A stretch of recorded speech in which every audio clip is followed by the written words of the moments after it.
So Paul, thank you so much for being with us Great pleasure. today. It's not an event we see every day. Well, When was your last time in Romania? oh gosh, Florentina, when was my last time in Romania? 2 years ago? 4 years ago. 4 years. Time flies. When you reach my age, all the years sort of merge into one. So 4 years ago. 4 years ago. So a lot of things happened since you were here 4 years ago. Not all of them good. We don't really have a very linear evolution in some things. But one thing that I think is evolving is women representation in the financial industry, and especially in the investment banking industry. And what we see in most CEE countries is that, first of all, the representation is good. You see 40% of CFA charter holders are women in Romania, and you think, wow, that's a great situation, one of the best, is it? What is less visible is that there seems to be a declining trend. We don't really have very good data at the level of the investment industry, but we do know that in management in general, the percentage of women, high as it is declining in CEE.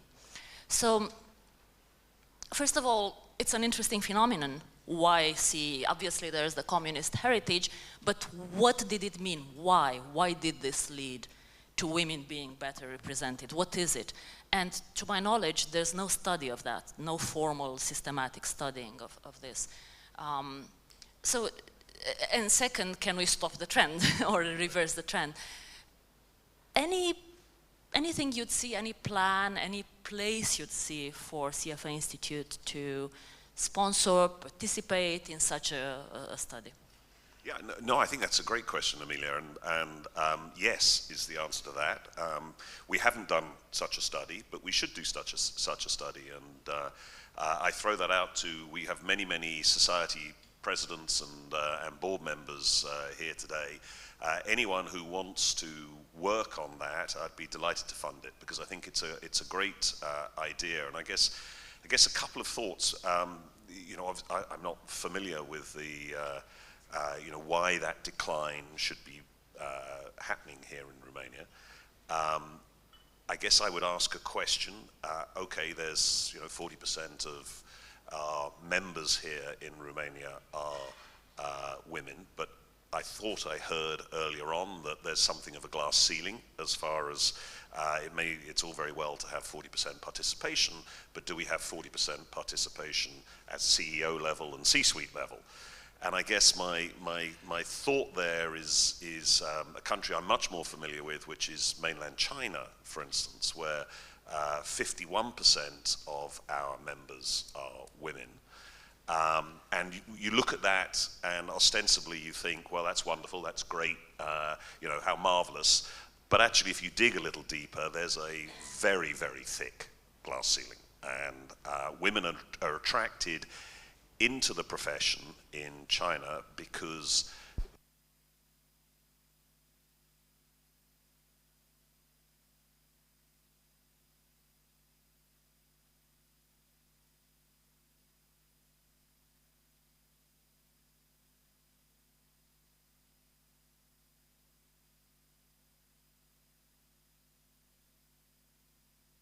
and still look after your family, basically. So I think sometimes you need to dig a little deeper into these things, and just the sheer fact that there's 40% women members here in Romania, I think the deeper questions are, do they get on, what are the barriers to furthering their careers, and how do we help them to get to the top of professions, which I don't think is happening. So delighted to sponsor that, because I really would like to know.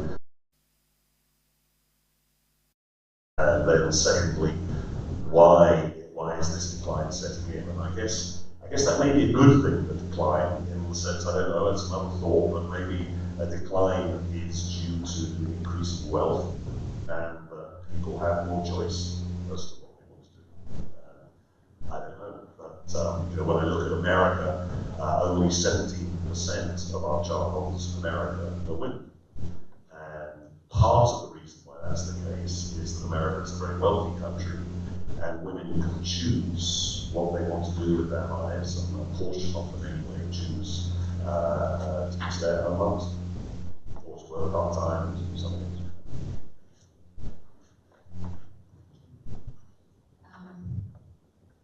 CFA Institute is embracing ESG investing, and diversity and gender representation is part of that. Vector there is women representation on boards. There have been these policies on quotas in various parts of the world. I was talking with a FTSE 100 female CEO who was vehemently against quotas for women on boards, because what she said was that they encourage women getting there who don't necessarily have senior management experience to begin with, and that only sets them up for failure. And what she thought would be better were quotas in management, right, in executive management, non-executive positions. Where do you see this debate, and do you see a trend happening? Less clear on the trend, but I'm very clear on the debate, yes. I think there should be quotas. I'm a big believer in them. In our own business at the Institute, we set a quota of 5 years ago of having a minimum of 30% women on our board. And I'm delighted to say we're now at 50% women on the board. And our chair and our future chair are both women. So we have succeeded in that. And we also set a quota at the management team level, at my level, where 50% of my management team are women as well. And I passionately believe that that is the way forward. And when I go to women's events in the US, for instance, I think the feeling there is very pro-quotas, in the sense that a lot of women would say, I mean, there are plenty of women who would agree with your friend in the UK, but there are plenty of women in the States who would say something different, that we've been talking about this for a generation, and it's not happening. And women are still underrepresented, particularly in the US, again, at board level. I think some shocking number, like 9% of seats in the US are held by females. And it's never going to change unless we make it change. And I think broadening the conversation out into diversity in general, in terms of, say, in the US, African American or Latino representation, these things are never going to change unless we put quotas in place. So although I agree with what Christina said earlier on, that you want to be where you are because of your talent, not because of your anything else, I do think that there's an element of unless you reach down and help women achieve, how are they ever going to get the experience in the first place? And that's kind of my view. And I speak personally on that because I was the beneficiary of a quota myself in my early life. I got a university place because I went to a very bad school, and in my country, which had a socialist government at the time, they were insisting that they took kids from the sort of school that I went to. So I passionately believe in quotas. They're good things. Fascinating. I must say, I thought history at Oxford, you know, that's the background for investment bankers, or used to be, but happy to hear that the story is not as linear as we thought. No, well, I think it's important. I think one of the big things that's going to change for everybody, for men and women, is that the skills, you know, we talk a lot about technical skills nowadays, and we've had it today, you know, the need to have programming skills or data analytics skills and all of those things. And I think that's absolutely true. You do need that. But just as importantly, if you're ever going to get to the C-suite, as you know well, you need strategic thinking, you need marketing, you need HR skills, you need the ability to talk to people, to relate to people, you need human empathy, you need all of the, what we call, you know, the T-shaped skills. You need deep technical experience and quality, but you also need all of the other things that make us human, or else you're never going to get to the C-suite. And I think that's a really important message for charter holders. And I'm you know, the head of the CFA Institute, so I feel personally responsible. We teach people technical education, And that will get you so far. But to get to the C-suite, you need much more than that, and that's a harder education in some ways to acquire. And that's why I'm so pleased that a lot of the sessions this afternoon are about trying to acquire some of those skills that will help you get forward. So when I look at the investment profession of the future, I think one of the mistakes that we've made is to over-technicalize the profession. And the story I tell in London, where I first went to work back in 1980, I reckon 60% of everybody in investment management had a liberal arts degree. They would have a history degree or an English major or something like that. 30 to 40% only would have some form of economics or finance degree. It wasn't necessarily great. It wasn't necessarily the ideal mix, but what happened then with computerization and Big Bang and all of those things is that the industry became overwhelmingly technical. And now I don't think anyone under the age of 50 in investment management did anything other than a finance or a business major. And I think that's one of the reasons why our industry is in such a mess, because we've kind of forgotten the human element of what we do. At the end of the day, even if you're trading bank to bank, at the end of the day, there's a client at the end of that. There's a human being at the end of that we're meant to be serving.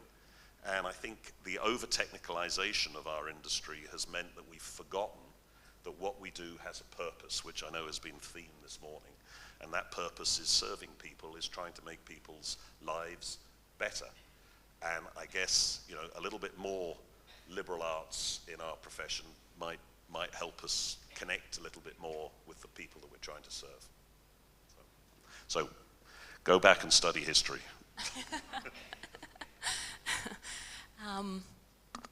I think history and I guess work experience, life experience, right? They are all needed to develop leadership skills, and yeah, very happy you're pointing to maybe the over-technicalization of the CFA curriculum. Is there may be an added factor, an added need in there, in the sense that before they go to the C-suite, many of the CFA charter holders, definitely the analysts, the equity analysts, are evaluating companies. And we know from private equity firms, they say, what's the first factor they look at when assessing the value of a company? Quality of leadership. But that's completely absent from analyst reports, or when it's there, it's really, I found an RBC report on Coty that quotes some obscure leadership theory based on no research about the blue train and the red train. So, they hang on to what they have. So there seems to be a need for them to understand, to have at least some basic understanding of how to assess leadership, isn't it? Well, yeah, no, I think that's a great question. I mean, when you think about the struggle that our industry is having with ESG in general, it's not that any of us don't understand that the environment can affect, that governments can affect, and the quality of people that you have in leadership and what they believe in and what their values are. And we also understand that the social impact our companies have is important as well. I mean, again, Christine talking about an oil company, how important it is to fit that into what's important for Romania. So we get that. But because we are quantitatively based analysts, we struggle with putting values around that, numbers around that. We're always saying, we want data, we want data. We can't do anything unless we've got data. And I guess I kind of sort of step back from that a little bit and say, well, how silly, really? Because if we are to have a place that isn't going to be taken by a machine, then our job is to make qualitative assessments about the quality of the leadership, about a company's social impact, about a company's environmental impact. And we should actually say we don't want any data, because if we have data, then a machine's going to do our job better. And so I think there's a real paradox there when we think about our life. We are data obsessed, but in some ways, the more accurate the data, the less room there is for us. And coming back to your point about sort of life experiences, the great privilege of my life has been with the CFA being able to travel all over the world and to see countries like Romania, but lots of other countries as well, and to see them at first hand. And the one thing that strikes you when you go to visit countries like, say, Pakistan, for instance, or countries that traditionally we would say were challenged or worrying, is just how different countries are when you're there to what CNN tells you to expect. And so the thought that I would have for all charter holders is, if you are doing your job from a desk looking at a Bloomberg screen, you are almost certainly missing the point. And you need to get off your backside and go and see for yourself. And that's a human activity. And that's how we can add value, that data information is not perfect. There's lots of areas where we as people can actually contribute. And yes, obviously we do want data, and it's silly not to say that we should, but data actually isn't necessarily our friend as people. What we can distinguish ourselves as is having judgment and thought and emotional empathy and all of those things, all of the things that a good liberal arts education teaches you. Yes. Maybe back to women. Christine, again, we're quoting Subject on which I'm not an expert. That's good. We need a broad, non-expert view. So we keep quoting Christine. She said this morning, women don't step up so much, and people are not mind readers, right? Decision makers are not mind readers. And that's, I would think, is also partially true for board positions, because they will not necessarily step up so much, and women will not step up and say, I'm ready for this, I'm there. Now, there seems to be a perfect market in that there's a lot of demand, sorry, perfect not as in very liquid, but there's a lot of demand and supply regarding board positions, because on one hand, CFA charter holders have the right set of skills for non-executive director positions. On the other hand, many of them are involved in decisions as investor representatives in decisions regarding nominations and elections on boards. So they also are on the lookout for candidates, right? And some of this is happening. Florentina has been very dutifully distributing messages from CFA charter holders who are looking for a board member here and there, but it's imperfect, and it's very local, if anything. Any thought of aggregating this? No, but again, it's a great idea, and again, it's something that the societies in this region should certainly give some thought to, and I'd be delighted to again support that. I know Ukraine, for instance, has a policy around directors and around encouraging charter holders to be directors. I would come back on that as well and say, you know, remember that if you're going onto a board, you have to have more than technical skills. You yourself are a perfect example of that. Technical skills are only going to get you so far. You're never going to be invited onto a board just because you're a financial analyst. You're going to be invited onto the board because of all the other things that you do. So yeah, I think there's a real need for that, perhaps in the CEE, to think about how we can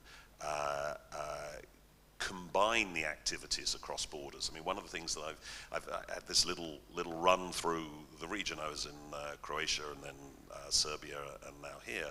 One of the things that strikes you is just how little coordination there is between the countries, and so perhaps that is a role that CFA can play. We can perhaps combine to try to show people opportunities across borders. I thought that Christina's point about mind reading was brilliant.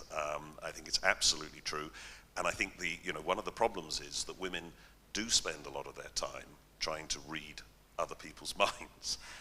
Men, I mean, it may come as a shock to women to know that men spend no time trying to figure out what somebody else is thinking.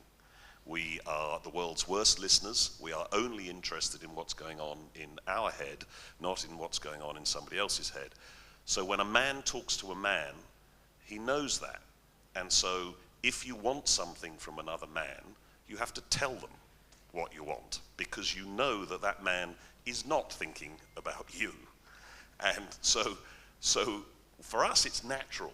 We know man to man, there's no point trying to, be shy or anything like that, because no man is ever going to ask you, oh, how do you feel? Or, I mean, it's just not what we do. And so I think that's a great lesson, is that if you're talking to a man, he really isn't thinking about you at all. So just remember that, and I don't mean that in a nasty way, but he's not trying to figure out what's going on in your head. So tell him what you want, and I think it's the biggest frustration as a male boss is when you are thinking about your talent, as we all do, and looking at your talent, you have to so consciously fight your biases all the time, because you know that the men that report to you have already told you what they want, and the women have not, and the women are not telling you what they're capable of, and you have to go and find that out. And that's frustrating, because it's an extra step, it's an extra piece of work that you've got to do, but you need to make yourself do it. And I can honestly say that in my career, I've never once been disappointed having done that, because women are a little bit like icebergs. 90% is sort of hidden, and so they've always got more than you think, basically. Whereas men never have more than you think. Endlessly disappointing as a gender. I think you might be a bit too hard on the men No, for the benefit experience of this audience.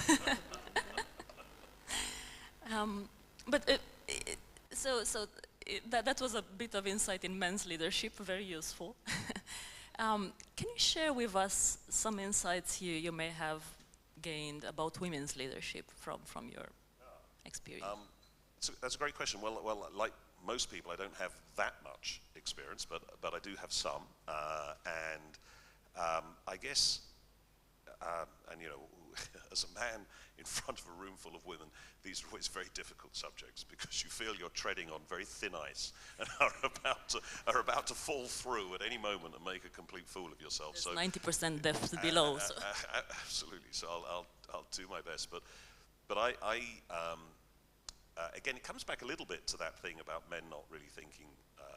We're not great listeners. We're not really thinking about what goes on in other people's heads. We also don't have a huge amount going on in our lives in comparison to women. Women have typically, lots of different things. They, in most cultures, they're the primary caregiver of one sort or another. It may not necessarily be children, but it may be other family commitments that they have, or just looking after their useless husband. There's all sorts of different levels of that. And so women have far more things going on in their heads, and so it makes them at work very focused. And men aren't like that, really. Men go to work because typically they want to get out of the house. The house may be full of screaming small children, and so, the first thing you want to do in the morning is get the hell out and get to work, and then spend as much time at work as you possibly can.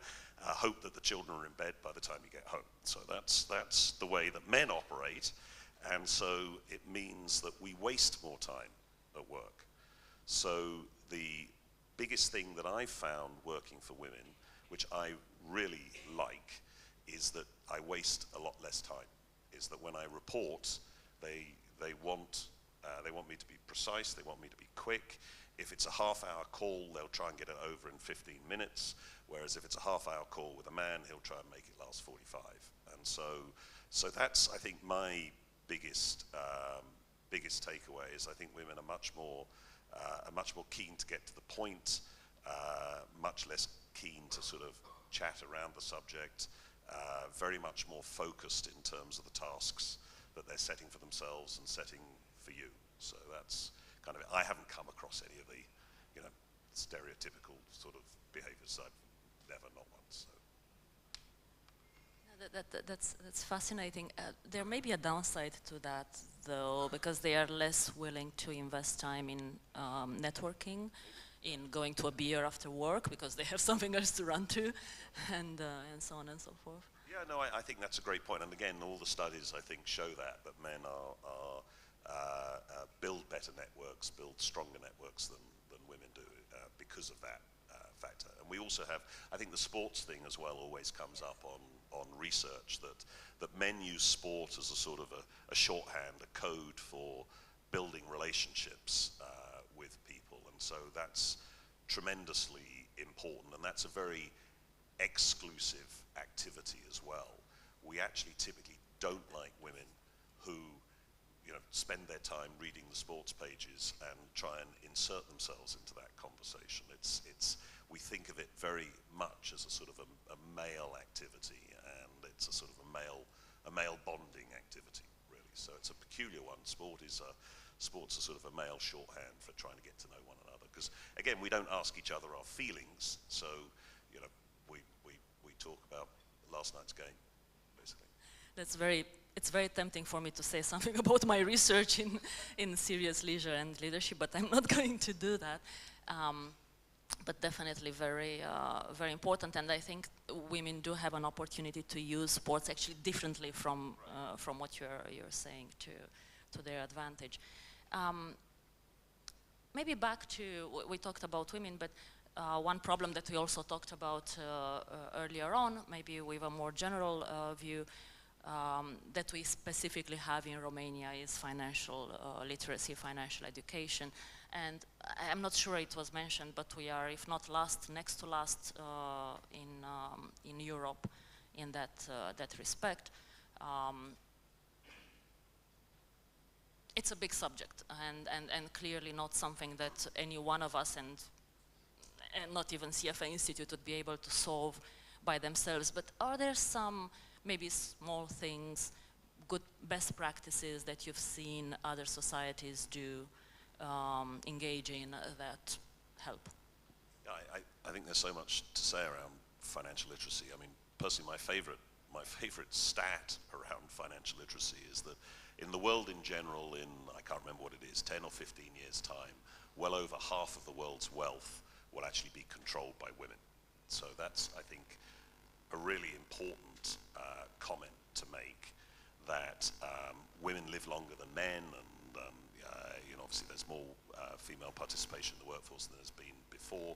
So if you are running a private wealth management business and you are not thinking about the financial literacy of women, you are going to run into trouble, basically, because you're not going to be able to explain your products, you're not going to be able to sell your products very successfully. So I think there's a big question there on that side. The other thing I would say is that anyone who's ever been involved in microfinance, you know, if you've ever gone and talked to a microfinance bank, they almost exclusively lend to women, because women are much more likely to pay back debt than men are. So I think those things are very interesting in terms of the way that women clients are going to develop in the future. They are actually much better clients, and they're going to be much wealthier clients than men. So I think that's a really interesting sort of background to the whole financial literacy question. What are other societies doing? The challenge with financial literacy is that it means different things to different people. So for some it's starting at kindergarten. For others it's the issue that they see in society is young adults. For others it may be sort of 15, 16-year-olds. So there's no consistency of approach. I was very interested in what the previous panel was saying. My experience is that trying to push where you should, which is through governments and through the Ministry of Education, is a total waste of time. That unfortunately, trying to get the school system to change its curriculum has worked in, let's say I've been involved in, say, 30 to 40 financial literacy initiatives around the world, and I would say maybe 2 have managed to get that done. So it's, the way to think about it is as an extracurricular activity, an after-school event, or an optional event for young adults. And there are many, many societies within the CFA family who have developed financial literacy curriculum for you to share, basically. And it's done at very different levels. Some will be at younger age, some at middle age, some at young adult age. Some will just be sort of trying to teach the basics, you know, how to open a bank account, credit card debt. Others will be more complex. But there is a society out there, I can promise you, who has written a curriculum for whatever problem you perceive here in Romania. As far as I know, none of them have been sort of gender biased in the sense of really sort of trying to think, you know, do men have different issues to women, but they've certainly looked at the diversity of financial literacy issues. So please go through Kasia, go through others of your contacts at the Institute to try and find out who's done what, because there are lots of different curricula out there. The final thing I would say about that is that I do find financial literacy is one of the more amusing subjects for CFA charter holders. If I asked all of the charter holders in the room a question to say, what are the 5 things that you want your local society to deliver, you would not put financial literacy in those 5 subjects. You would say something like advocacy, continuing professional education, networking, brand building, and if you were offered financial literacy as a 5th option, you'd put it 5th of 5. So that's when we think with our heads. If I were to ask you another question, these are 5 activities that you might like to volunteer for, and put financial literacy teaching in there, you'd put it number 1. So when we think with our hearts, financial literacy is top of the tree, it engages us. When we think with our heads, it's the last thing you want from CFA Institute. So it's a very interesting question on that level. Thank you so much, Paul. Very insightful, very open. Don't believe him on the men, though. Thank you.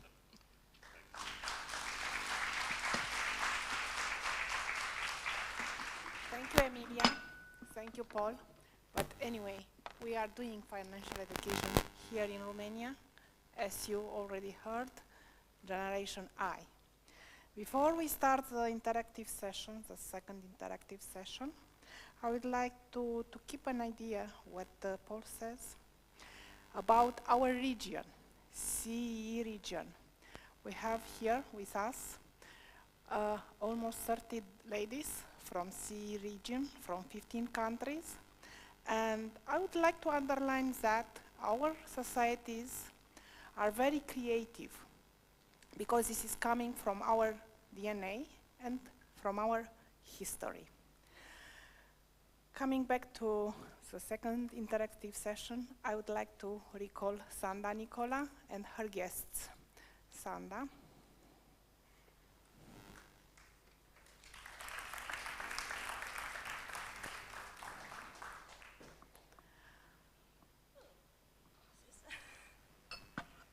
Thank you.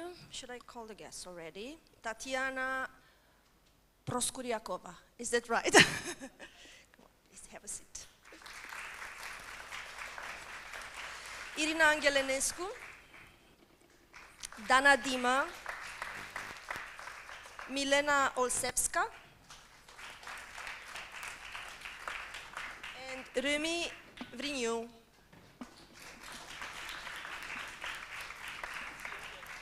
It's not just the Powerpuff Girls.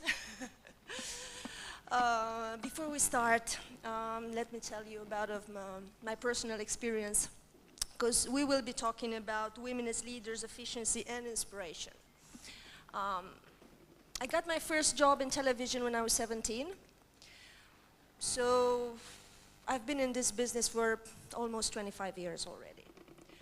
And I started in a small studio in my hometown in Deva, and then moved to Bucharest, and then spent a lot of years working, being an overachiever, very, very ambitious.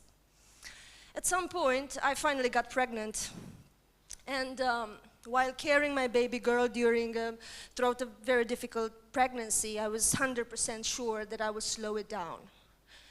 I was even wondering, would I go back to my current job?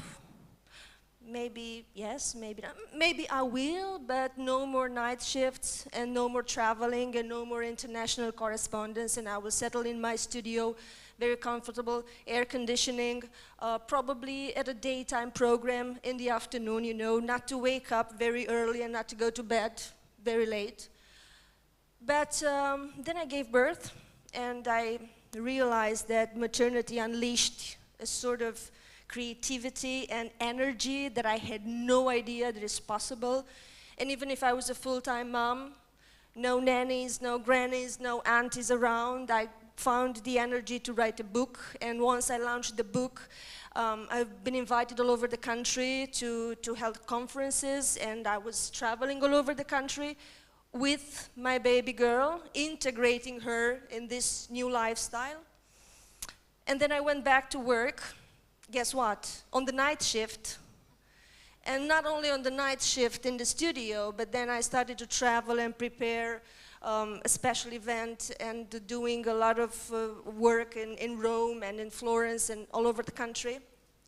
And not only for the television, for DG24, I got an offer from radio station, from Europa FM, and I said, well, what an opportunity. So I took a second job. And while a lot of people were thinking that I'm not the same person anymore, I have a child, she's not that available anymore. She won't be that available to work and travel anymore. And a lot of people would like to see my child as an impediment. The truth is that I feel more powerful than ever, more creative and more productive than ever. And my child is not an impediment. My child is the biggest resource for motivation. So I'm absolutely sure that starting from this point, we can talk about women with careers, if they can have it all or not. But let me introduce you to the guest and tell you something about their work. Tatiana Proskuriakova was appointed country manager for Romania and Hungary in the Europe and Central Asia region of the World Bank in July 2017. Prior to this appointment, she was country manager in Bosnia and Herzegovina and Montenegro, based in Sarajevo since 2015, country manager in Macedonia during 2013 and 14, and country operations advisor for Argentina, Paraguay, and Uruguay. Ms. Proskuriakova joined the World Bank in 1992, and throughout her career, she has held various positions both in headquarters and in field offices. And if you have a mic, Tatiana, I would like to know from you if this prejudice about mothers at work are available all over are worldwide. Yes. That's what I was afraid of. But it doesn't mean that it has to be like that, right? So we have a power to change this. I actually, when I was coming to this, first of all, thank you very much for inviting me, because I think the role of women in the workplace, and particularly the role of women in leadership, is a topic on which I personally feel very passionately, but also this is something that the World Bank cares about very deeply. In fact, we do these, you know, because we're a bank, we're trying to monetize things. We've done a study to try and estimate the effects of gender discrimination on the global economy.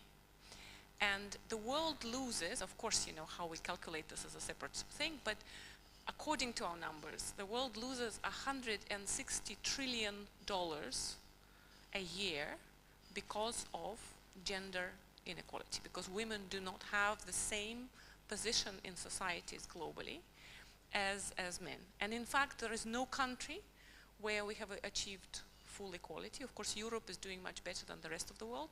But if you look on average, if you look even at legal rights, what is written, which is, we know what's written is not necessarily what happens, but even if you look at the legal rights, on average, women have only 3/4 of the legal rights of men. And there are some egregious cases, where, particularly in Gulf countries, for example, where a woman has to ask permission from a man to make any decision in life, right, including, you know, going out. So, of course, the world is progressing in a positive way, but we have come a long way. In Europe, we're doing much better. Legal rights in Europe are equal or nearly equal between men and women. And Romania, I have to say, is doing particularly well. So for example, the wage gap, if you correct for other factors, women on average globally get about 20% less for the same job than men do. In Europe, in the European Union, the number is 16%. Romania, according to Eurostat, is the best performing country in Europe with only 5.2% wage gap. This is fantastic, but you have to look at the full picture, and the full picture in Romania is that it has one of the lowest labor force participation rates for women. And that is something that we need to worry about. The question that you asked about whether being a woman and devoting yourself to the family and having children has an impact. Of course it has an impact, but this also is changing. And we can change it if we think about this. When I joined the World Bank in 1992, as you said, I had no women bosses. All my bosses were men. Now, the bank has committed to have 50-50 representation and management, and we have achieved it. So 50% of managers in the World Bank group are women today. There was a conversation before I came here, I was listening to the previous panel, about whether we need to do a quota. The answer is we have to. It doesn't have to be necessarily a quota. In the World Bank, it's not an obligatory quota, but it's a target, and it is something that is actively encouraged. And what gets measured gets done. So even if you don't call it a quota, you have to set a target and you have to help women advance. Without women in leadership, it is very difficult for other women to progress. And yet, so I told you about the economic costs of inequality. Let me say one more thing. There are also efficiency, because you talked about, you know, inspiration and efficiency. So there is a cost to creativity and to efficiency of a group that is not diverse. You told me a story about your life. I'll tell you one anecdote out of my life. The very first leadership training course that I attended, we did an exercise where we were put in different tables to solve a problem that we have never solved before, right? That nobody had a solution to. It was, of course, a game, right? An exercise. And there were some tables which were very uniform, where there were all these people from the same country and same gender. And there were other tables where they were very mixed, people from different continents, both men and women, very different backgrounds. The mixed tables had a much better solution, because there was somebody who came from a different perspective and questioned the status quo. Homogeneous groups only had one opinion, right? And they did not look at all the aspects of the problem. I see this in my work every day. The more diverse a group that you have, and by the way, if you have only women, that's also a problem, right? The more diverse the group that you have, the better is the dynamics, the better solutions you're coming from. But coming back to your question again, this is my final answer to your question. So it's clear that in Romania, women do not participate in the labor force at the same rate as men, because they have obligations in the family. And it is clear that the support system is failing them, right? Now, same thing happened in the World Bank. When the World Bank was first set up in 1946, there were only men who worked there, women were typing, right? Men were making all the decisions. By the time I joined, there were more women, but as I said, there were no women in management. The fact that we now have so many more women and we have parity among management meant that the World Bank invested in much more flexible human resources policies. We have encouraging, not just, we kind of push people towards flexible hours, towards working from home, we insist that people take leave, right? That wasn't a problem before when only men worked, but now also emphasis on spouse careers when you move from country to country was not a problem, because nobody thought that women should have a career, but it is a problem when a woman moves and her husband doesn't have a job, right? So suddenly, and you need to, this is why I think, whether you call them quotas or targets or anything, which is why you need to encourage women to take leadership positions, because it changes the outcome for so many other people, right? So the first woman who got into management probably had to wear a pantsuit and smoke and look like a man. Now you can be yourself and be a very effective manager. And I'm very happy to see so many women. I'm even happier to see men here, because I think part of the problem is that women talk to each other about our challenges. We do have to involve men, otherwise we cannot solve this problem. But I do feel that we are on a very good trend. Romania is leading in so many respects, in number of women in engineering professions, in science and technologies, in terms of graduating from universities and professions, but also in having jobs in these professions, in the financial sector. Must be an explanation for that. We will ask the next guest. So I really feel that Romania has a very good start. Now we need to make sure that more women are taking advantage of this. Romania cannot afford for so many women to stay away from the labor market if it wants to have a sustainable growth path. So very important topic, and thank you very much for inviting me. Welcome to Bucharest. Irina Anghelenescu. She is the Managing Director, Southeastern Europe Private Equity and Venture Capital Association, contracted by Said Business School at Oxford University as one of their experts for their entrepreneurship center, advisor for Harvard Innovation Lab, sitting on boards of various for-profit and not-for-profit organizations, and part of the jury for various global competitions, including Global Teacher Prize. Irina, is there an explanation why Romania is not at the bottom of the chart this time? I think there are a lot of explanations. I have to say that for the past, let's say, 5 years, my presence here was quite limited. So maybe I can add more value on the global perspective. But trying to speculate a little bit and looking historically, I think some of the trauma that Romanians encountered during the Ceausescu regime, when we were told that women can be welding and doing all those very tough jobs and there is absolutely no difference, pays off from a certain perspective right now. But trying to look at it from an international perspective, I remember in 2008 when I've got my first important international award, which was life-changing. I had the opportunity to meet amazing women in the United States, and many of them were, of course, talking about gender equality and about the importance of quotas, and I was a little bit traumatized at the time. I was running my own law firm, which was the market leader for private equity and venture capital at the time, and I didn't remember much discrimination. Some people might have said that I'm too young, but I don't remember many people saying, oh, you're a woman and you cannot handle the big transaction, while what I've discovered is that particularly in the United States, in my field, there were very few women. And actually, I remember in 2005 when I attended the largest private equity and venture capital conference in New York, I stepped out of the conference, and at a certain point in time, I was walking down Fifth Avenue for the first time in my life in New York, and there were lots of suits who were saying hi. And I was wondering, how do these people know me? And then I realized that out of the 250 registered participants, there were only 9 women.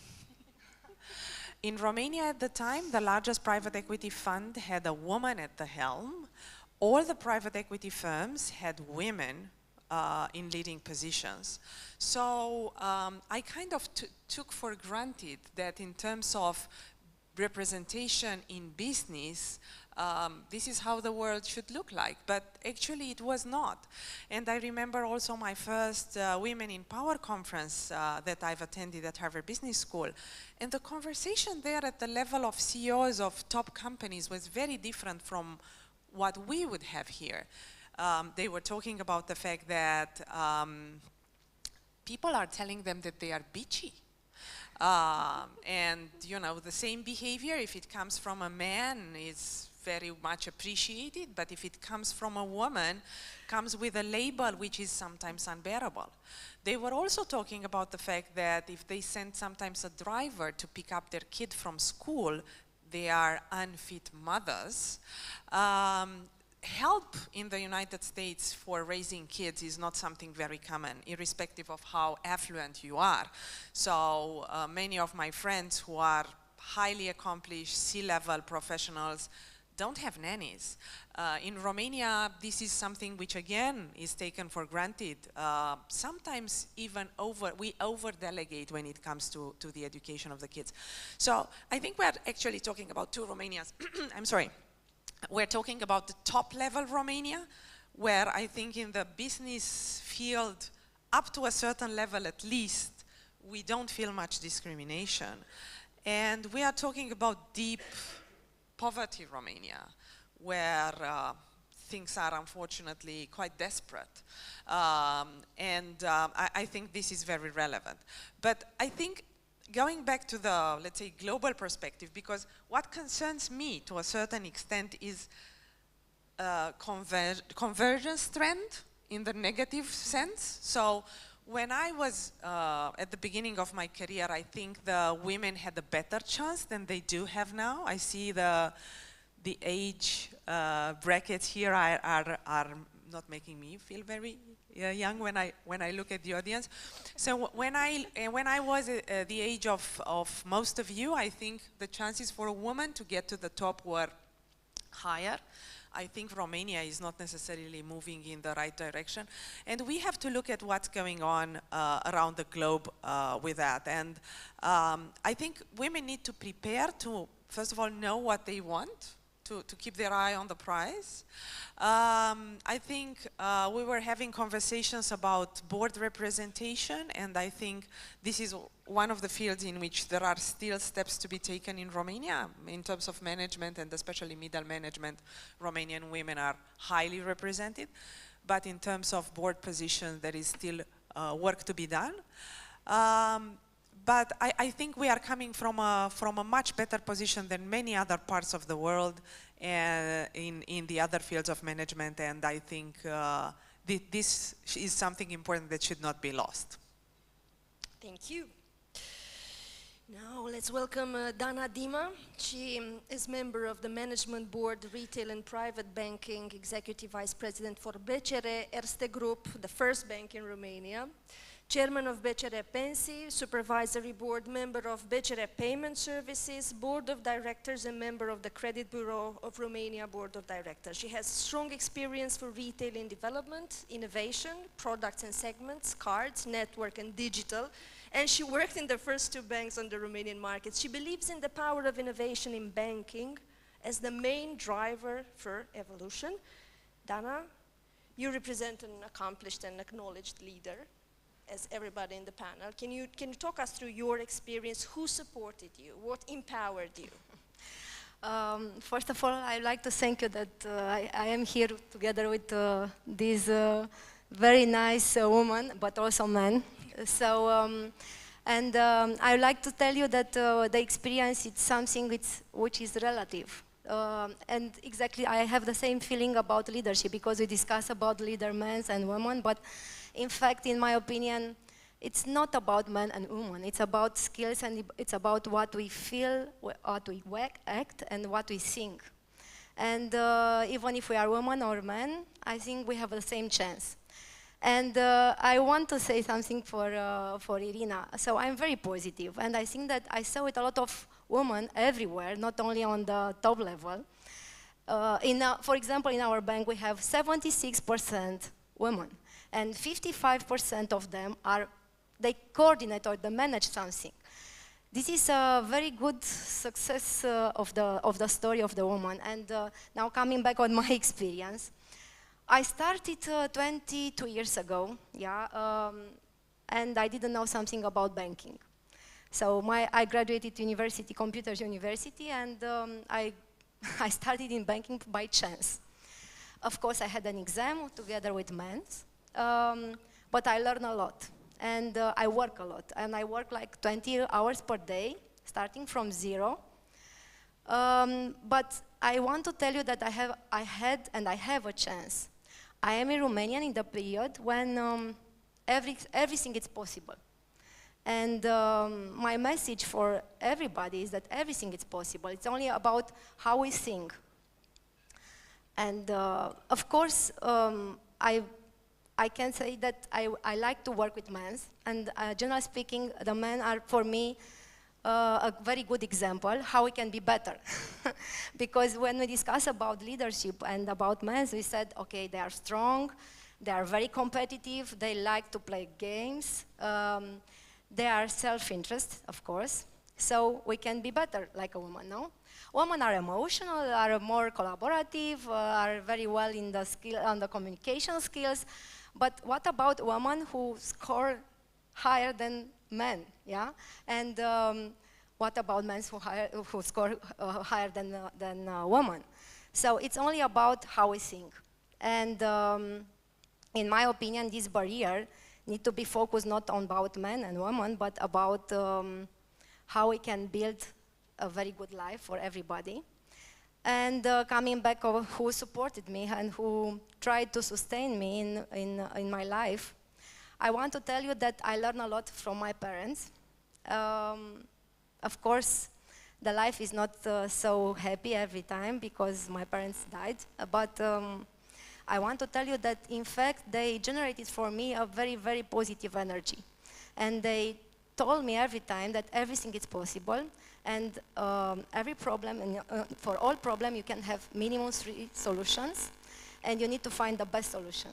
And I think I found the best solution for my life, and I enjoy for everything what I build, and I enjoy about my team, and I create a balance between the life, professional life, and my personal life, and I think this is very important now. One more question. Is your team reflecting your qualities, or you reflect their qualities? It's You're a balance. mirroring yourself. I want to be realistic. It's a balance. My team said that I am crazy sometimes, but in the positive sense. But I enjoy about my team because I have men and women. I have different culture. Nobody obliged me to have a Greek person or a Croat persons, but I have a lot of persons who can generate the positive energy at the end. And we are a balance between. We have a balance between us. And I think this is also important. It's about, you know, how you build the good story behind you and how you can generate also for the new generation, because 22 years ago, so now we create a new generation for banking. So we enjoy to see our people, our team, growing in front of us. And I think it's our goal in the life at the end. Thank you, Dana. Let me welcome to Bucharest Miss Milena Olszewska, CFA. She's a Management Board Advisor, CFA Society Poland member. CFA ACCA, Milena runs a boutique advisory company supporting managements of listed and non-listed companies in value creations. Milena possesses over 15 years of experience in finance, out of which 10 years she has spent developing her career as an equity analyst in international brokerage houses. She's a multiple times laureate of analyst rankings for her insights and recommendations both in Poland and internationally. She runs training on valuation, financial analysis, capital markets, again that term, and storytelling, and finally we have a common ground. Welcome to Bucharest once again. Milena, tell us how you define a leader. Do we talk about women leaders and men leaders, or leader has no gender? Thank you for having me here. It's a real pleasure. In terms of leaders, well, I would say a leader is someone who guides us. And I think sometimes it is easier to say who a leader is not. Clearly, it's not a strict manager. It's not a manager who tells you what to do, but rather a person that inspires you, that is able to actually give you those thoughts and tell and guide you to those places and to these aspirations of yours that you can achieve your full potential. And I would never say that there's a woman leader or a man leader. I think that we should be saying about leaders because these are competences and these are features that we have or we can develop. In my career, I have been fortunate to have great leaders, to meet great leaders. I have been working in financial institutions led both by men but also by women. And it was a great experience for me to experience this diversity. So for me, leader is a person who actually helps you also to live with your values. The values and ethics are something that are important for me, and having leaders in organization that enable you to develop in this field, for me, is a very important thing. For me as a person, and for me as a person working on the financial capital markets and working with the boards also.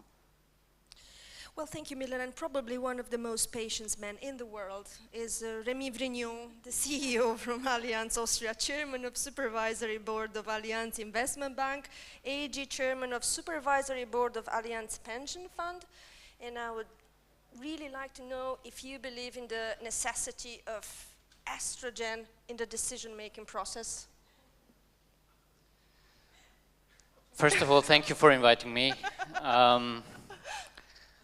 I'm happy to be back in Romania. Bună ziua. I'm overwhelmed how many women are here. When I came in, I counted the number of men. We have 10 in the room. So it's a minority. I'm a true believer in diversity. I mean, the percentage, if we're talking about quotas and rates, it's not really balanced, I would say, but it's a topic which is close to my heart. It's something that I discovered and lived here in Romania, and also now in a different way in Austria. To be honest, I observed that in Romania the share of women in leadership is even higher than in Austria. In Austria, we count approximately 1/3 of women in leadership, which here in Romania is higher. And I think this is something really nice, which I lived and I appreciated a lot. I completely agree with what has been said in terms of leadership is not women or men.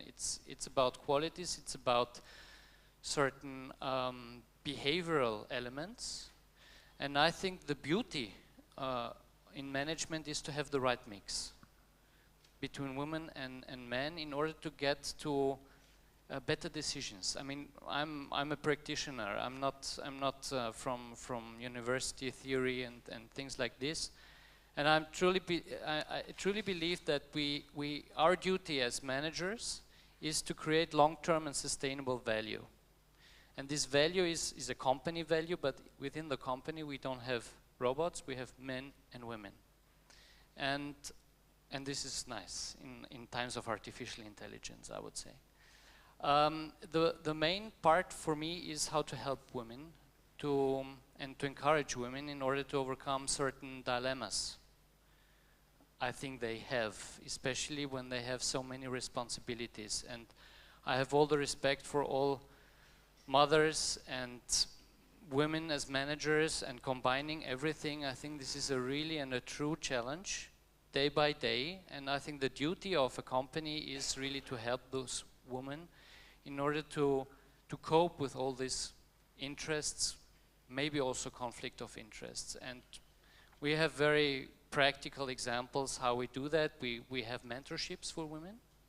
We have kindergarten in the company in order to ease the access in general for women, and this mentorship program especially to help women to find their priorities, what they want, and to coach them and even mentor them. So we have also this kind of mentorship accompanying the women along their career.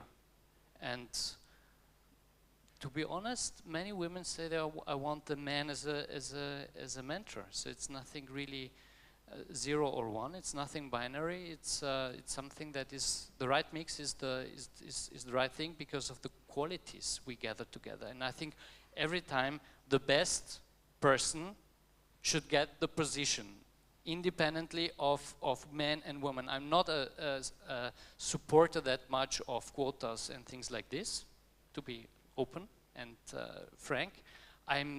It's something about mindset. I think you said it. It's about mindset, and really you want to have it because it's something good. You do good and you do better and you create value. Wow, thanks for the openness.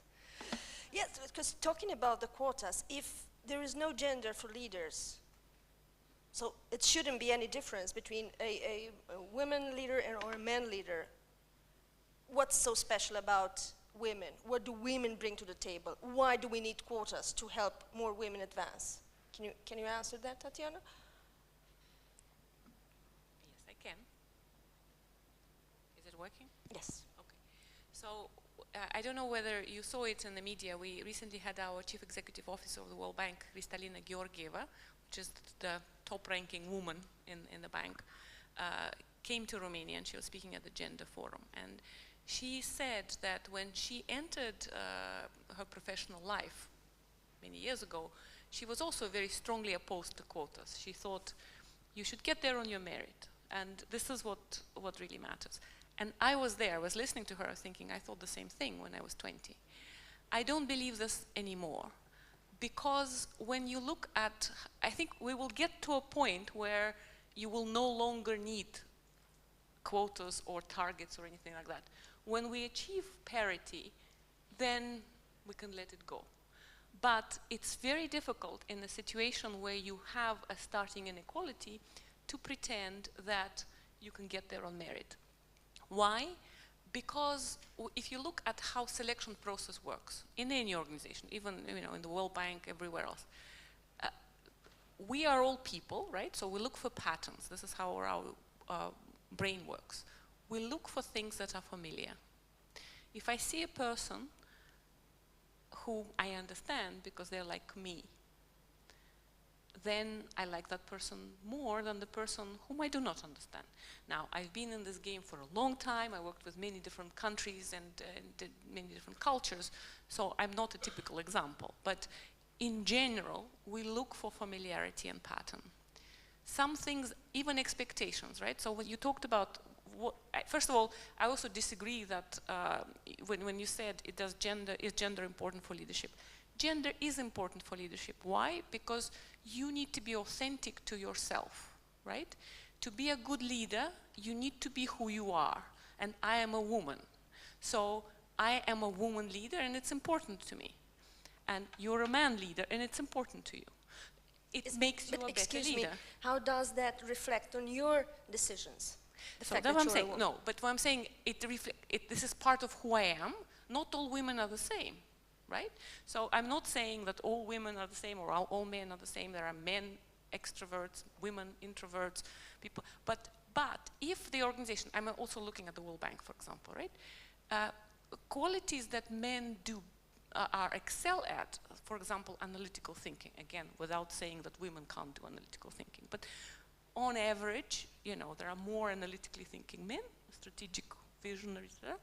This is valued more, because there are more of them, than qualities such as building relationship, understanding people, empathy, which is just as important, right? And you need to have a balance between the two.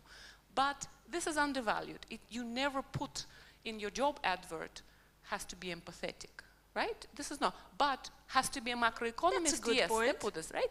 And yet I can tell you that being a macroeconomist didn't help me very much in my career, but being an empathetic leader helped me a great deal to solve a lot of problems and prevent a lot of problems, right? So I think that, quotas may be too harsh, but we need to be, I believe in what gets measured gets done. The World Bank is famous for our Doing Business report, where we rank countries according to the ease of doing business. The main impact of that report was that the whole world has improved, because everybody started looking at each other and they started measuring, and regulation globally has improved on doing business. Same thing, when we didn't have quotas, but it was announced from the top and everybody agreed that we need to achieve parity between men and women. There was no strict enforcement of this, but lo and behold, in 5-6 years, we achieved parity. So I really feel that it has to be one of the targets. Diversity has value. Something to it, if you don't mind. I think all of us, when we were young, we were opposing quotas because we felt we might be invalidated But I remember I was opposing it so much that basically I pulled out research done by University of Michigan. So here's the background. I've got as an advisor a famous leadership thinker who was called Barbara Kellerman when I was in grad school. And I couldn't take her main leadership class because of a conflict, so I ended up in her Women in Leadership class. And I was classmates with Ashley Judd. I don't know if she's so well known in Romania. She's an American actress, very famous feminist activist. And I was in that class with the current head of police of Australia, who was very frustrated about the fact that there are not enough women in the force. So everyone was very aggressively preaching for quotas, and here I was, a Romanian, who felt like if quotas will be recognized, then everyone would think that I am wherever I was because I was a woman and they needed to fill the quotas. So I came across this report, which was basically assessing the market performance of the stocks of companies who were complying with the first quotas in Europe, in Norway. You might remember that the first country which imposed quotas was Norway. And the companies were supposed to have, I think, 30 or 40% board members women, and they had 3 years to comply with that quota because, of course, you cannot pull out of your hat immediately women to appoint on the board. And what that University of Michigan research was showing is that the year when public companies were complying with the quota requirement, the performance of the shares of the respective companies on the market was on average decreasing by 18%. Of course, what it took a while for me to mention was that the years of the study were 2009, 2010. So I don't need to explain for you guys in the room what happened on the stock exchanges all over the world at the time. But I was very, very frustrated by this imposition of quotas. The more I read about it, and Barbara helped me a lot because she gave me a lot of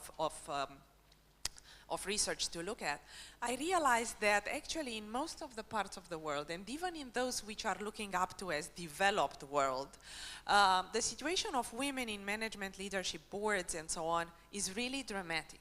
And I will give you just one example which was very compelling for me. At the time in the US, there was only one woman who was a judge on the Supreme Court of the United States. And there was a huge debate still in the central media whether or not women have the intellectual capacity to be judges. At the same time in Romania, more than 70% of the judges were women, and out of the 10 people who were running the Romanian Supreme Court, it has a more complex structure than the US one, but it has a, let's say, executive body. Out of the 10 people on that executive body, 7 were women, including the president and the 2 vice presidents. So we need really to be aware of that and to harness that. However, again, I think that unless we watch it carefully, the conversation that is happening all over the world might become relevant faster than we want in Romania, so we need to look carefully. I think quotas in those situations where we see gaps are important because people tend to avoid what is called independent thinkers. Actually, I think McKinsey did a report, a study in which they were looking at the main qualities that people, CEOs look for when they look for board members. And independent thinking was ranked the last. And of course, people want to have their peers on the board. Actually, there were some board members who were reporting that when women are joining the board, for a while, the board activity is showing a lower performance because the board members need to adjust for someone different. And I think there is another study, I think it's Egon Zehnder, if I'm not wrong. What they showed is it's not useful to have one woman on board. As you said, you need the critical mass. The magic number for boards, for instance, large boards, and we're talking about 10 plus, is at least 3 women on board, because if you are lonely there, you are not going to be able to voice your concerns. And one last thing, building on Paul's point about the fact that men are not necessarily trying to overthink about what the other people think, Thinking into the future, I think this is a great news for women leaders because considering the impact of artificial intelligence, the first ones to be replaced, I think, are those who are not going to be able to read into other people's minds fast enough. So I'm very optimistic.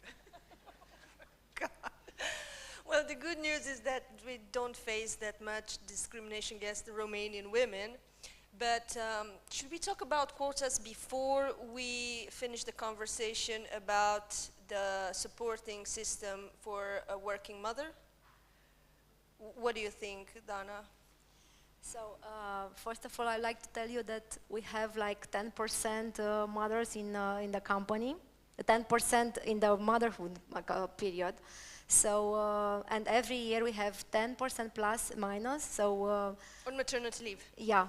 And they come in the bank after that with a totally different mood, and I'm so happy that we encourage this because, you know, sometimes in the man's life and the man world, the man cannot understand why we need this. But I think exactly what Irina said, that it's better to have minimum 2-3 women in the board in order to change the life of the model. I think that also we need to have a balance between mothers and fathers in the bank. I think it's essential, and they can learn a lot between them. It's interesting how the mother come back on the job, and they see totally different life. And I saw it, the mother coming back and starting to say, okay, now I want to work more and I want to learn more because this helped me to prepare my child after that. So it's very interesting, and we sustain this and we support this, and I can say that I think in the banking system, the mothers are an example for the people. Now, from the employee's point of view, I'm pretty happy with the legislation in Romania, the fact that I was able to stay up to 2 years with my daughter and earn monthly 85% of what I used to earn while working. Yeah. Well, how difficult is your life when the employees are going on maternity leave for 2 years? You know, we try to compensate this because we don't have only this part of the temporary period with 6 hours, but we have also part-time solution, and this part-time solution is for mothers, but also for students. So we introduced 5 or 6 years ago, first time in the banking, part-time solution. This means a half a day or a half or 1 week, depending the students, for example. And we are so proud that we have already 400 people in this situation, mothers and students. So if you want to build something for mothers or for the people, generally speaking, you can. You need to find a solution. You have teleworking also introduced 2 years ago already. And these type of things are very well are appreciated by the people, and I think we need to build a different life for them compared to the past. And I think, yes, I'm happy that I didn't work in the Ceausescu period because I remember my parents, but I'm happy that we can build different benefits for people now. Yes, could you pass a mic for Remy? Yeah, may I just add something to that? I mean, just coming back to the quotas, I don't want to be misunderstood. I mean, I'm supervised by 80% of women. In my supervisory board, there are 80% women, so without quota. But yes, I think this is the right discussion. I mean, if we truly believe in diversity, we have really to drive that, and we have to discuss how do we cope with exactly these topics. And 2 aspects. First of all, diversity is a game changer, makes a difference in performance, definitely. And it's, by the way, not only women and men, it's also diversity in culture, in everything, from countries, international perspective, depending on the business and on the side. Why? Because I really truly believe that women bring different things to the table. Different qualities. What do you appreciate more? Well, I think women have, you know, another way of dealing with topics, dealing with problems. They are closer to the people. They are maybe, you know, more empathic, more emotional in the sense of they, yeah, closer to what the people think, and I think this is something very important. But they are also much more focused. I fully agree with Paul, what he said early before on the conclusion, not so much on the motivations. Yes, women, I think, when they have so many, you know, things to cope with, the private life, the children, the profession, the top management, the traveling, etc., they are super focused. They are super focused in their work. I disagree that men run away from their home and their children, Paul. I like to spend time with my children, but on the conclusions, I fully agree with you. But we really have to think how to help, you know, women coming back from mother leave. By the way, why not supporting and also encouraging men for children leave, yeah, father's leave. I mean, and we always think of the duty on the governments. I think that if a company truly believes in that, we can organize that. And in a way, in a world of digital working environment, I'm super convinced that we can align working from home with working with presence in work, so in the company. I mean, we are digital. We're talking about super fancy things, cars without drivers and things like this. So let's help women. Let's help women in top management also to ease their life and to have, you know, to get all the problems, daily problems, solved in a better way. If we, and this is, I think, a common understanding, we believe that diversity really matters in making a positive difference. Well, you do deserve a round of applause. Sorry? You do deserve a round of applause. Thank you. Now, the last question for Milena before we go to your questions. We have, on the other hand, almost every government in Europe is facing the need for strategies and policies to encourage demography. Women should make more kids, after all. And on the other hand, we are facing the company's need for competitiveness. So how can we make these two work on behalf of women, governments, states, and companies as well? Well, I think it's a very interesting question, and I very much like what was said on quotas, because my personal experience has also changed. So when I was younger, I also thought that quotas were not needed. But for me, what changed is actually that a couple of years ago, I attended a CFA conference for women in the US. And I heard and I met women who were one of the first women on the Wall Street. And they were talking about 30 years of their lives, when they were thinking that something is going to change in the market forces that we all economists so much believe in, that they're going to drive it. But that hasn't been happening, and that was their guidance they were giving to younger women, so that we don't lose this time, because maybe we do not want another generation to wait for something that belongs to us. 50% of humanity are women, and we should be representing 50% of the industries, and we should be representing 50% of the boards that are deciding on what is happening, because that is diversity. We should be there.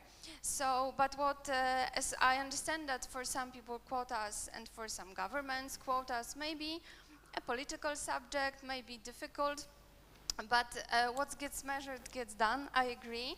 And there are initiatives, there are great initiatives. For example, in the UK, and it has spread to several other countries, there's a 30% club. A club founded by a woman, a dame now, Helen Morrissey, and they are encouraging companies to promote women and to assign that by 2020, 30% as the meaningful minority of boards are going to be women. And for me, this is a great idea. And actually, I was really positively surprised by the way they operate and by how much has changed. So if we look at FTSE 350 boards, historically, like in 2010 when they were starting, you would have like 12-13% of women on boards. Now, only via declarations, this is almost 30%, and it's still not 2020. And if you would listen to the CEOs, because these are men CEOs, which should be stated, when you hear them, because you can hear them on the webpage, when you hear them talk, that when they understood that this is not a women's issue, this is a business issue, that we have more diversity because it increases the performance, the ROEs, the margins, that once they understood it, once they took their decisions, their informative, cognitive decisions, that they will have 30% by 2020, it took them 2 to 3 years to do it. So for me it was astonishing that there's this difference between 2 to 3 years if we work with men, if we all agree, if we make it an inclusion, not only a diversity but an inclusion project, that we can save so much time which is going to be important for women.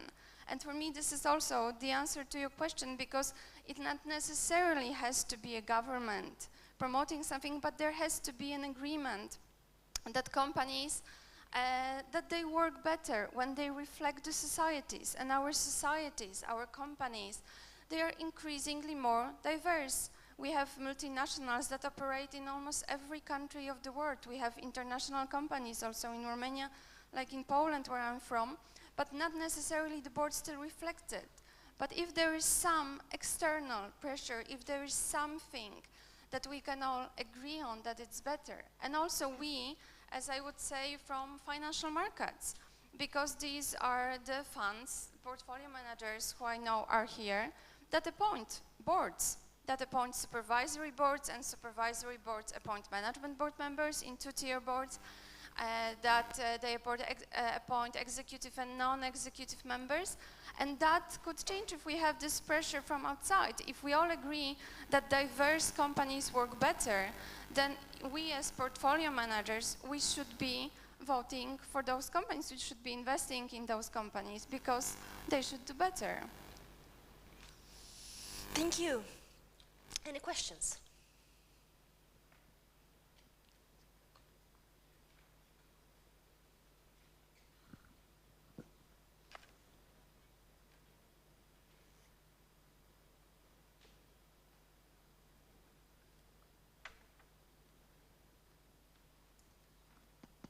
Hello.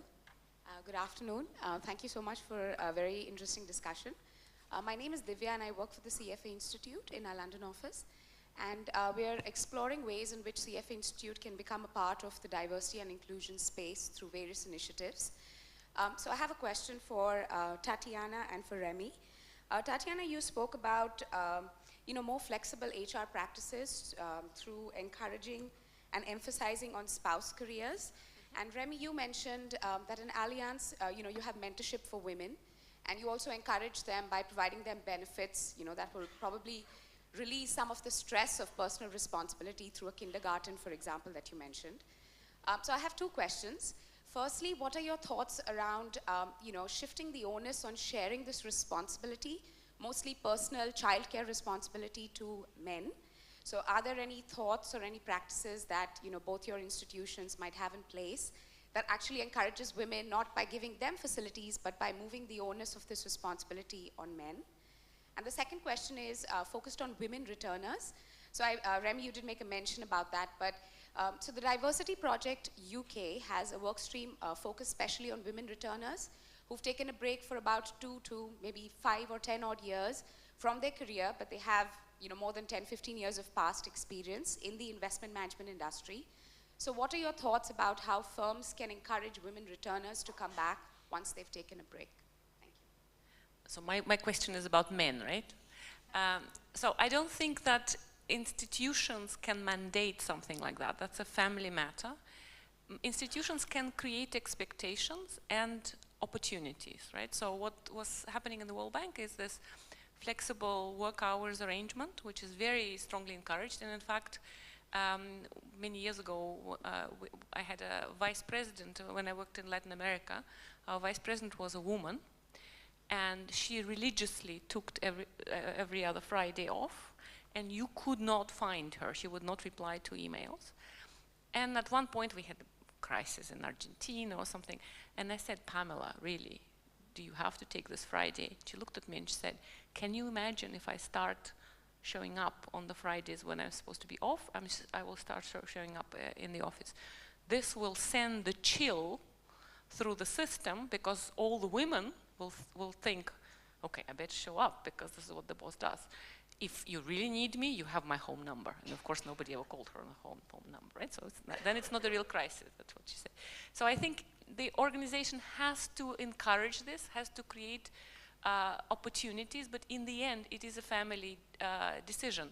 Sander was saying in the beginning, can you have it all? You know, I was thinking about Oprah Winfrey, who said, yes, you can have it all, but not all at the same time. So I think that this is a choice that people need to make as a family. For example, when, you know, I was promoted and I became a manager and I started moving from country to country, that meant that my husband had to give up his career. I would not have gone on this promotion had he said, I'm not going to come with you, right? So this was a family decision. Was it that the World Bank told him to give up his career? No.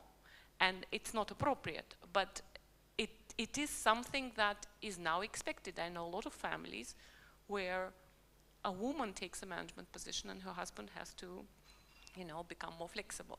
So same thing on childcare. This is completely true. If women are given equal opportunities in the workplace, we expect them to work the same number of hours with the same amount of effort. If they still have the bulk of the housework and childcare and elder care and so on, it's just not humanly possible. Of course, and as I said, when we started moving, for example, who became the main parent? My husband. He's the one who goes to parent-teacher conferences, whom, you know, now they're grown, but he used to kind of take them to school, buy their school supplies and so on.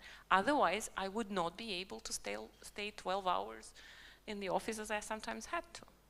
So organizations can enable, but there has to be a culture and there has to be a push, and we have to do this together. We need men. We can't do it alone. And we need women. I know. You know. I would like to comment on mainly on the second question about maternity leave and the possibility and, you know, the encouragement of what a company can do in order to help women. By the way, also fathers to come back after a long period or a longer period of time of 3, 4, 5 years.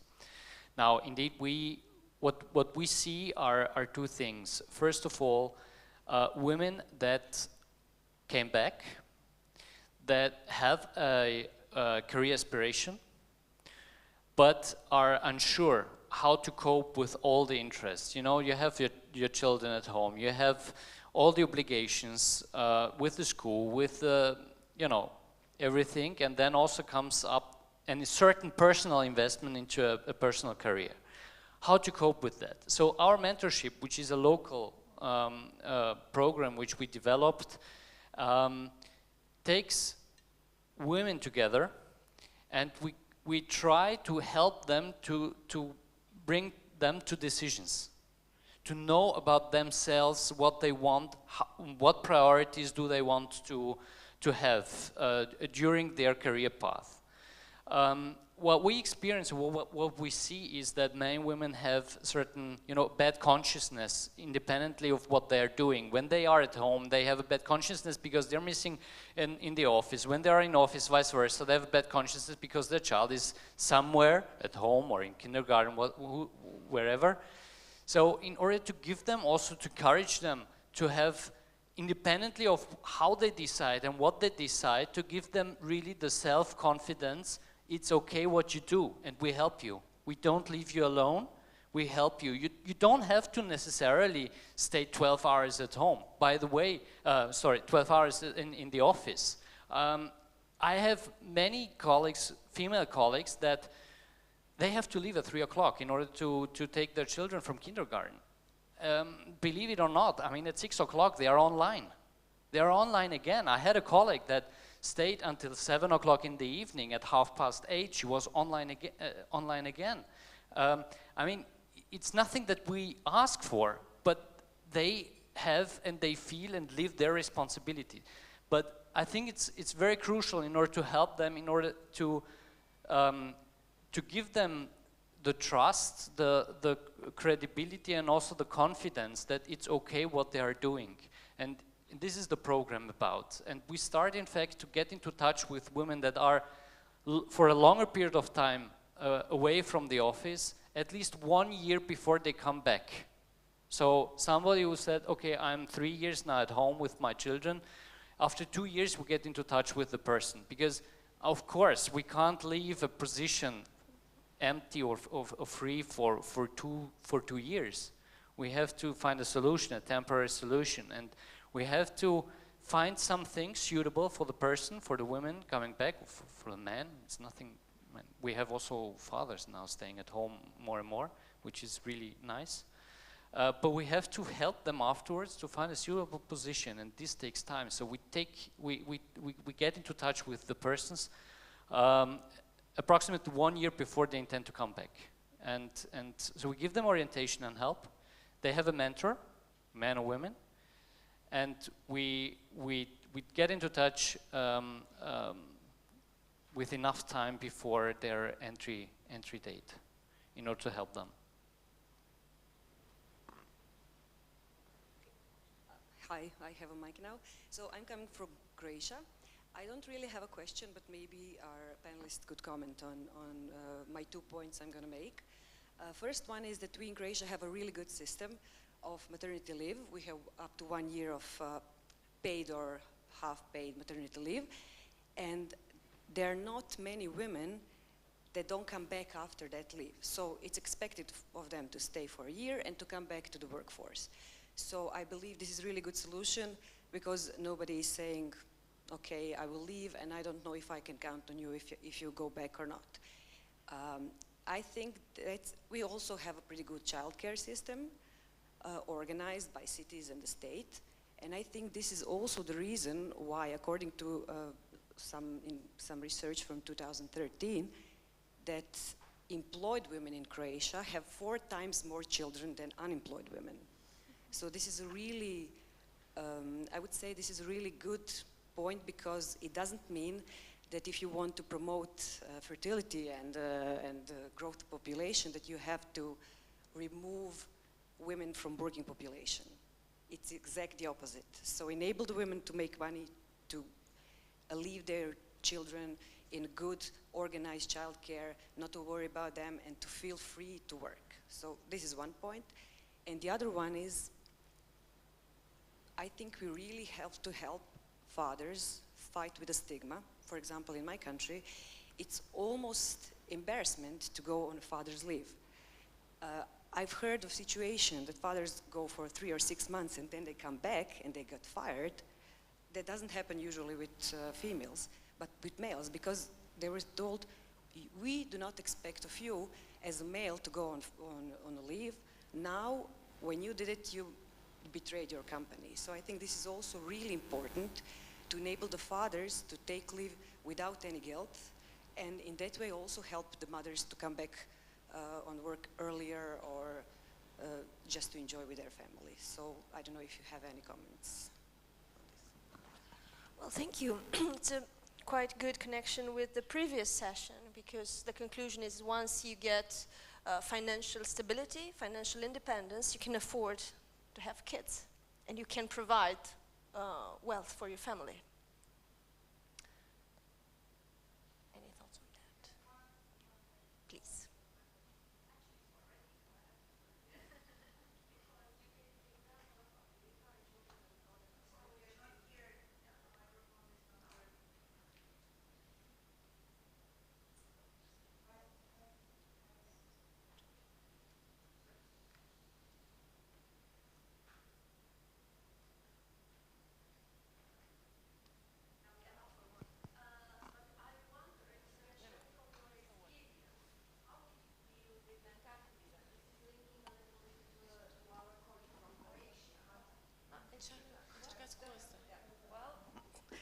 the technology, technology has just failed us, but hopefully now it's going to work.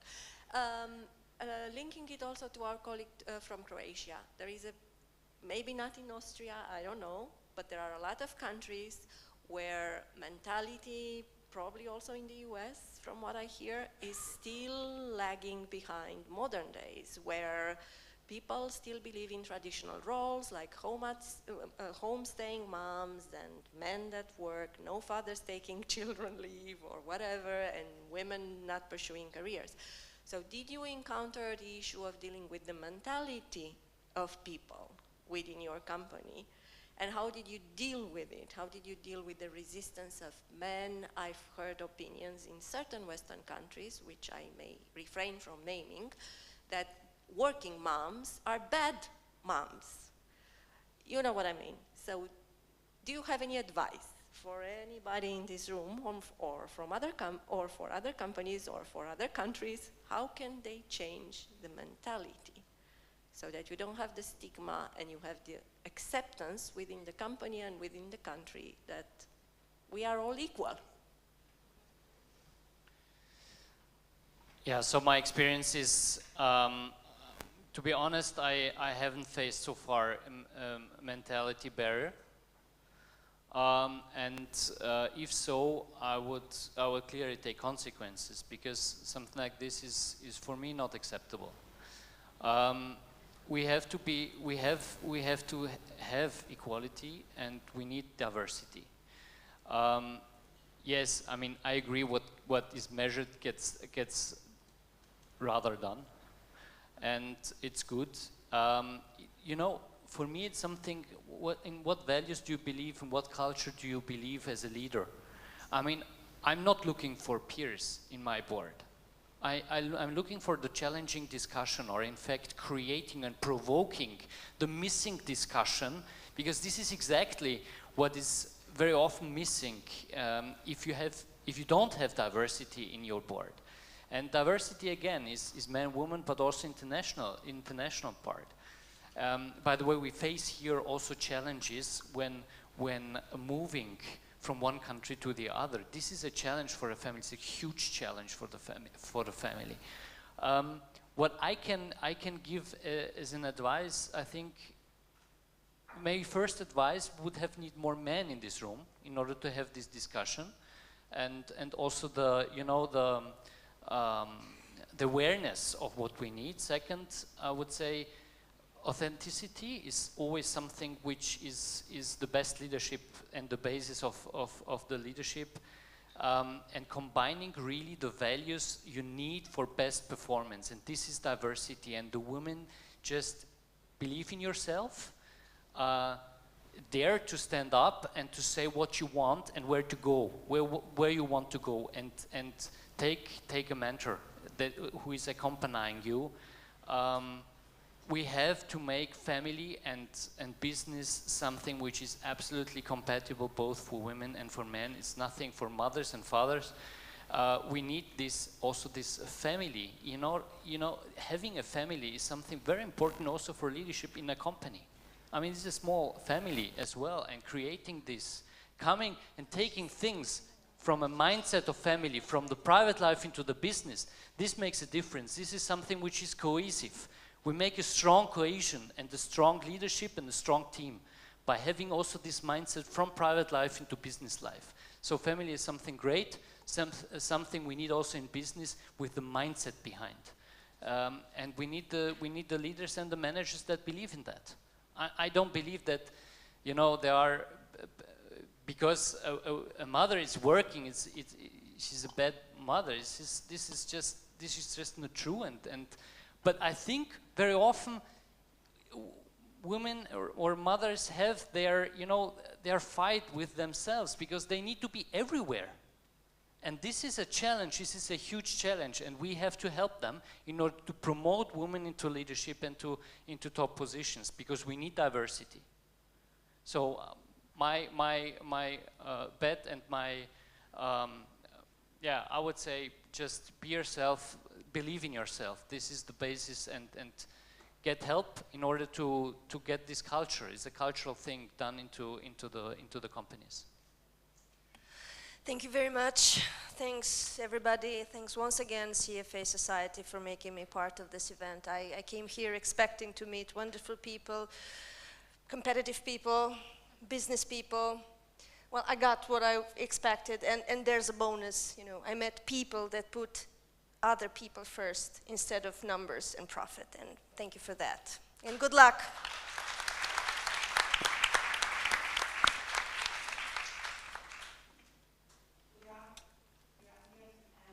Of the first part of this great event, and for the conclusion, I would like to ask again Adrian Cotirlașu, the president of our association, to give us few words. Thank you, Florentina. I will conclude the first part of the event. I noted 5 points that I want to tackle in my speech. First of one is diversity has value, as Tatiana said. And to support that, I will mention some statistics that were mentioned here. So basically, annually, the world economy is losing 1.6 trillion US dollars due to gender inequality, although in the developed countries and EU, the legal rights between men and women are mostly equal. There are parts in the world where it's not that situation, and this needs to improve. Second, returning to Romania, as the wages between men and women in Romania, the gap is closing. Still, the labor participation of Romanian women is one of the lowest in the EU, and also this needs to change. What else? Regarding the women representation in the boards, there was an intense discussion about that, and it was an intense discussion if quotas should be imposed in the boards. I support Tatiana and Paul's ideas that quotas need to be set up, at least till equality is taken there. The second point is regarding education. I would say that education is essential, and it is essential because of, I think about 2 points. First of one is the technology that is progressively changing and progressively changing the world. So we need to keep up with the technologies. So we need to continue learning. The second one is that education will change mentalities and support diversity. The third point is the financial literacy. Unfortunately, here, Romania is one of the laggards in the EU. Why the financial literacy is important? Because if an individual can take a decision, an informed decision, and an informed financial decision, it will be better off. And if the individuals are better off, also the society will be better off. So this is how financial literacy could contribute to the development of the society. Then the fourth point is financial independence that we would be talking this morning. In this regard, we need to act now. So we need to be responsible and to start now and consistently saving and or investing especially for the retirement. And the last point is the campaign that CFA Romania is started, Generation I, Generation Independent. This campaign is a campaign aiming in increasing financial literacy in Romania, and also an awareness campaign. We need to tell to people that it's depending on them, their financial independence in retirement. So they need to be aware of that, and they need to start to act in order to ensure their financial independence. For this purpose, we are using a site. designated a site for this campaign. Also, we are using media, and also we have social media posts. So, if your values are responsibility, independence, and liberty, I think you should support our campaign. How can you support our campaign is by promoting it and by reposting our information that we are disseminating to the media. So in the end, thank you again. Thank you for participating to our conference. Now we'll have a lunch break, and after that, 2 workshops running in parallel. So thank you, and have a nice day.